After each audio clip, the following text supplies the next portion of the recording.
Everybody, in this video I'm gonna be showing you guys how to cancel your Xbox Game Pass using your PC.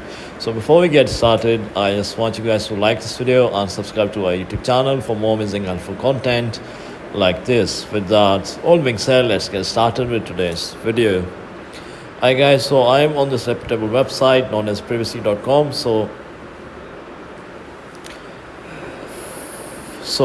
to cancel on Xbox console, it's pretty simple, but on PC you just have to sign in to your Microsoft account, and then just select services and subscriptions in the top bar menu of your home screen, and then just select view all subscriptions under the subscription section, and just find Xbox Game Pass from the list of the subscriptions and click on manage next to it, and then just select cancel subscription and choose turn off recurring bill on the pop-up window that appears. So yeah guys, this is how you do it. If you found this video to be helpful, then thanks for watching, and I'll see you in the next video very soon. Peace.